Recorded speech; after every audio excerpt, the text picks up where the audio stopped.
Bonjour les amis et bienvenue dans cette vidéo de présentation de l'Olympico Olympique de Marseille face à Olympique Lyonnais, une rivalité emblématique dans notre Ligue 1, surtout depuis le début des années 2000, depuis que l'OL a été rayonnant au début des années 2000. Et on va dire que historiquement, en tout cas sur ces 15-20 dernières années, qui a tourné nettement à l'avantage de l'Olympique Lyonnais. Mais force est de constater que depuis 2-3 ans, eh bien, on n'est plus à la fête.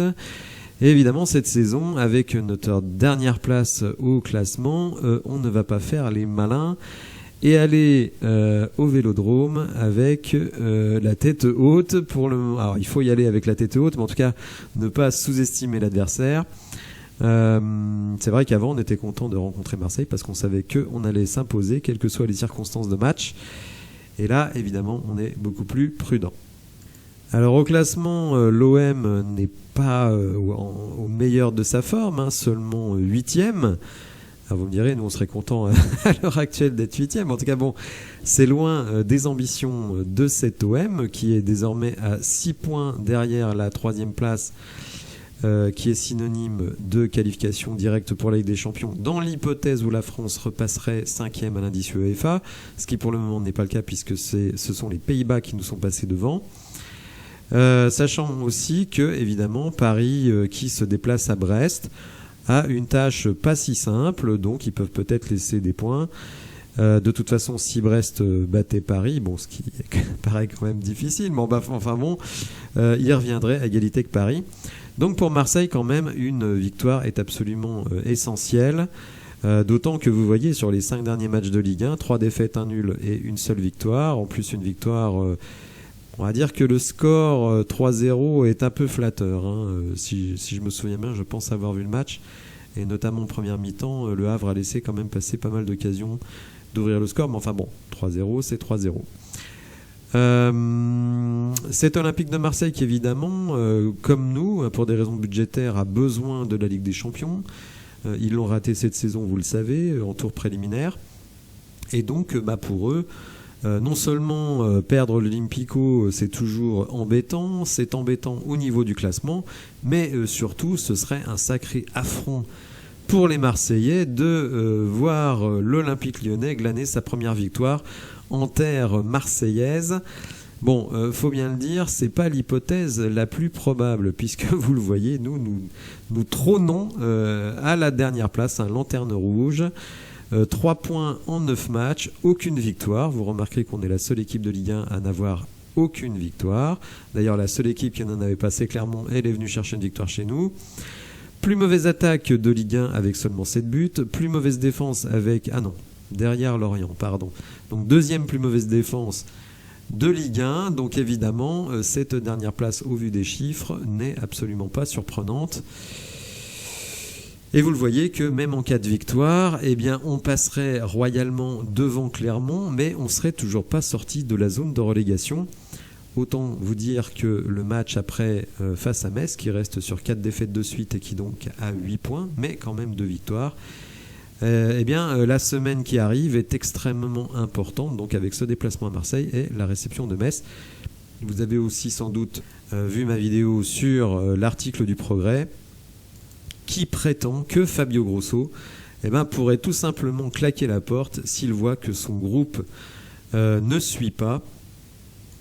Et donc le match à Marseille, évidemment, il va donner beaucoup d'indices déjà sur l'état d'esprit. Après, comme je pense on n'est pas nombreux à nous voir gagner là-bas, tout point ramené sera considéré comme un progrès par rapport à ce qui s'est passé avant.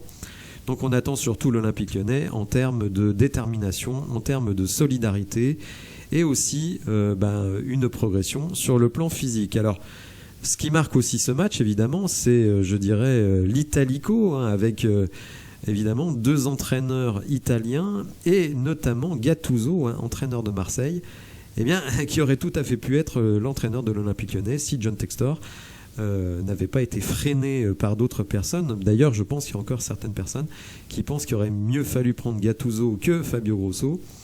Moi je n'ai pas d'avis particulier sur la question. Comme je le dis souvent, je pense que ça vient des joueurs et que avec un coach compétent, c'est quand même les joueurs sur le terrain qui font la différence, même si ça, je dois dire que je pense qu'il y a eu une catastrophe en termes de préparation physique.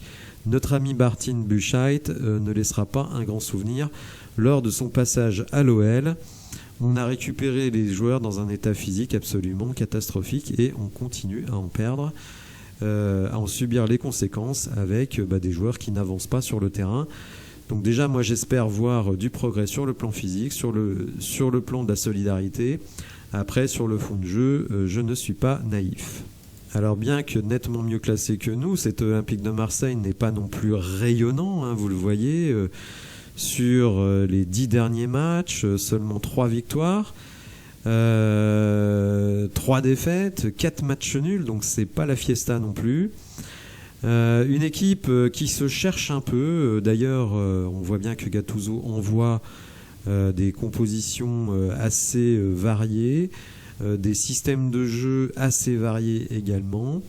Il y a une grosse incertitude sur le numéro 9, hein, puisque parfois c'est Aubameyang, parfois c'est Vitinha, parfois il y a 2 attaquants. Bref, je pense que Gattuso cherche encore la bonne formule. Mais ce qui est sûr, et je crois que c'est là où Marseille potentiellement peut faire la grosse différence par rapport à nous, eh bien, c'est sur le milieu de terrain. On se plaint, et on a tout à fait raison, de notre milieu de terrain. Mais je pense que Marseille a beaucoup plus de potentiel dans son milieu de terrain que nous. Bon, déjà, il y a Valentin Rongier qui n'est pas un génie du foot, hein, c'est un peu leur Maxence Cacré. Ounahi qui a été brillantissime avec le Maroc, mais qui peine quand même à convaincre à Marseille. Mais il n'y a pas que, et en fait c'est ça qui est intéressant pour Gattuso, c'est qu'il a des solutions très intéressantes sur le banc. Vous voyez, face à l'AEK Athènes, donc il a joué en 4-4-2 et il avait quand même Verretou qui venait du banc, qui est parfois encore international. Geoffrey Kondogbia, que l'on convoitait en début de mercato. Amin Harit, hein, qui est un joueur très technique. Donc vous voyez, il a quand même des solutions. D'ailleurs, ce qui est assez frappant avec cette construction de l'Olympique de Marseille par Pablo Longoria, c'est qu'il mise très très nettement sur des joueurs référencés, sur des vétérans. Des Lodi, des Balerdi, des Mbemba, des Gigot, des Klose, etc., etc. Alors que nous, on va chercher des mecs dont on ne sait absolument pas ce qu'ils peuvent faire, des mecs de Ligue 2, des jeunes joueurs qui n'ont rien démontré. Bref, une manière de construire l'équipe qui est totalement différente. Alors pour le moment, du côté de Marseille, c'est pas flamboyant. On notera d'ailleurs que Lopez, leur gardien, sera absent, et donc c'est Blanco qui va le remplacer. Bon, une équipe, je dirais, assez bonne, qui n'est pas terrible, qui n'a pas de talent supérieur, mais on va dire, voilà, des joueurs vétérans, expérimentés, qui, en gros, connaissent ce qu'ils ont à faire. Et je pense qu'effectivement, ils risquent de nous gêner énormément au milieu de terrain. C'est d'ailleurs pour ça, alors qu'on n'a pas du tout d'infos sur la composition que va envoyer Fabio Grosso, que j'ai élaboré ma propre composition, et une composition qui vise aussi, on va dire, à renforcer le milieu de terrain et la défense, tout en gardant un potentiel offensif. Alors c'est ma compo, hein, elle est tout à fait critiquable, on pourra dire on a joué très peu en défense à 3, donc il y a peu de chances qu'on fasse ça, je n'en sais rien, hein, mais en tout cas, bon, ma réflexion a été de dire il va falloir qu'on envoie quand même de la charcuterie, hein, dans la défense. Donc c'est pour ça que j'envoie Lovren et O'Brien ainsi que Mata, donc en défense centrale. Sur les côtés, donc j'ai opté pour un 3-4-3, donc qui vise à la fois à renforcer la défense et le milieu de terrain, mais tout en ne me privant pas de joueurs offensifs. Donc Koumbedi, vous le savez, qui est un latéral qui est très très capable de monter, et donc s'il monte, Alvero pourra compenser. Tolisso, qui je trouve a fait une bonne deuxième mi-temps, donc je lui redonne sa chance. Ce que je vois là-dedans surtout, c'est que c'est sans doute notre milieu de terrain le plus technique. Alors on pourrait me dire pourquoi pas Diawara, je sais pas, dans un match à Marseille, je serais pas du tout choqué, hein, du tout qu'on mette Diawara, hein, ça me choquerait pas du tout. Mais je pense que Fabio Grosso, il va plutôt mettre de l'expérience pour répondre justement à l'expérience des Marseillais. Donc Tagliafico de retour. Cherki, alors je le mets dans l'aile dans le 3-4-3, mais vous savez très bien que Ryan Cherki, il va revenir vers le milieu, et donc il pourra servir Lacazette et Nuama. De toute façon, dans ce match-là, il ne faut pas compter sur une créativité, une création de jeu absolument folle, du jeu dans les petits espaces. Non, c'est pas ça. Ça va être du combat, du jeu de contre-attaque. Donc de ce point de vue-là, je pense que Nuama, Lacazette et Cherki sont plutôt adaptés. Et puis surtout répondre aux défis physiques, que ce soit au milieu de terrain ou en défense. Donc c'est pour ça que j'envoie ces joueurs-là.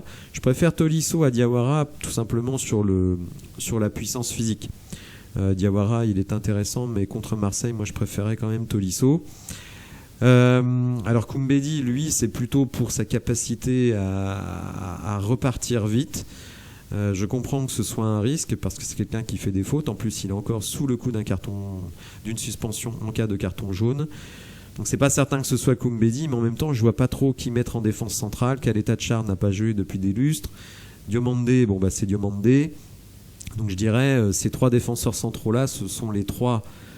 Alors même si Lovren a déçu, mais bon, on peut espérer quand même qu'il monte en puissance en retrouvant du physique. Ce qu'il faut dire aussi, c'est que c'est un match où on va jouer quand même beaucoup derrière, donc la rapidité elle est moins importante. Il vaut mieux être dans l'anticipation, dans la compréhension du jeu et dans le duel.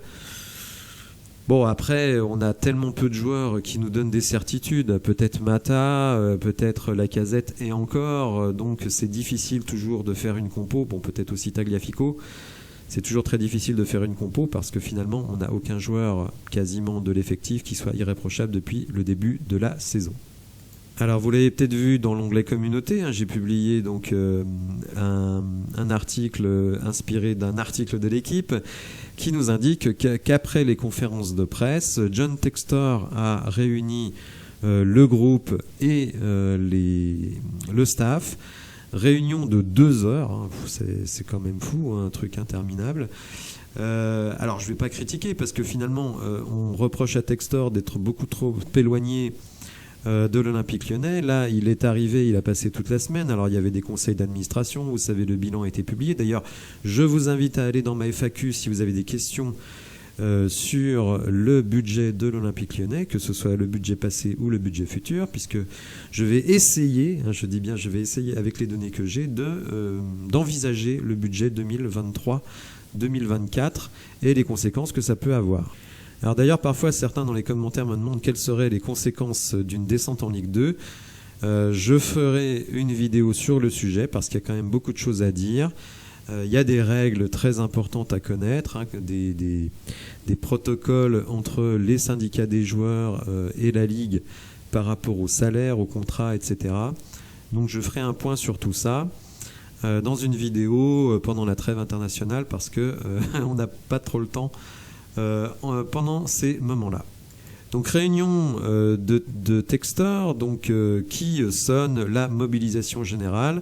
Il faut savoir qu'il est très en contact avec aussi les supporters, les groupes de supporters. C'est pour ça que pour le moment, les supporters, on va dire, sont à fond derrière leur équipe, ce qui paraît assez logique. Mais ce crédit auprès des supporters est-il définitif? Le crédit de Fabio Grosso auprès de John Textor est-il définitif? Ce n'est pas sûr. Fabio Grosso lui-même, s'il voit qu'à Marseille et contre Metz, son groupe est aussi peu à l'écoute, eh bien, il sera obligé de se rendre compte qu'il n'y a rien à faire avec ces mecs-là. Et donc, il peut tout à fait partir, puisqu'en fait, j'ai revu un autre article du Progrès il y a quelques jours qui envisageait déjà que Fabio Grosso, s'il voit qu'il n'y arrive pas, puisse tout simplement claquer la porte. Alors, ça nous embêterait, parce qu'une nouvelle fois, on serait obligé de repartir un peu de zéro, mais comment lui en vouloir? Comment lui en vouloir quand vous avez des joueurs comme ça qui sont payés des sommes absolument folles et qui ne font tout simplement pas ce pourquoi ils sont payés? Donc on comprend que lui, s'il dit je n'y arrive pas, ces gars-là, ils n'ont pas envie de bosser, je n'ai pas de poids sur eux, on peut comprendre qu'ils prennent la poudre d'escampette. Bon, on n'en est pas encore là. On reste encore derrière notre équipe et on espère qu'elle va nous faire honneur à Marseille. D'ailleurs, Fabio Grosso en conférence de presse avait dit que ce qui vraiment lui faisait le plus de mal, c'est que les supporters donnent autant pour le club et pour l'équipe, et que finalement, pour le moment, on n'arrive pas à les rendre heureux. Vous voyez, lui, il pense quand même aux supporters, donc ça, c'est quelque chose qui, de toute façon, le rend extrêmement populaire auprès des supporters. Bon, écoutez, les amis, évidemment, on n'y va pas avec une confiance de ouf, hein, ça c'est clair. Donc demain, on va se retrouver en live comme la dernière fois à partir de 20h35. Il y aura le chat, hein, donc je vous attends sur le chat. Bon, par contre, évidemment, comme c'est un gros match, je ne peux pas exclure qu'il soit pollué par des trolls marseillais. Donc, comme je ne peux pas tout faire, si je vois que le chat part en sucette, je serai malheureusement obligé de le désactiver. J'ai déjà mis la censure sur le chat au niveau maximum pour éviter les insultes, mais bon, on ne sait jamais ce qui peut se passer. Donc je trouverais ça dommage évidemment pour tous ceux qui nous suivent et qui veulent partager ce match avec moi. Mais je ne peux pas laisser le chat me troller pendant tout le match. Bon, en tout cas, on verra ce qui va se passer. Ça s'est très bien passé la dernière fois.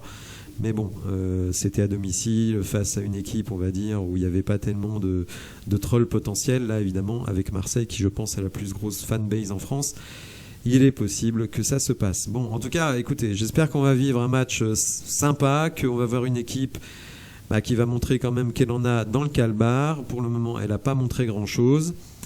Espérons que Fabio Grosso, petit à petit, arrive à insuffler son énergie, sa détermination à ses joueurs. Si vous avez apprécié la vidéo, n'hésitez pas à la liker, à vous abonner à la chaîne. Et je vous dis à bientôt pour de nouvelles infos. Merci, au revoir.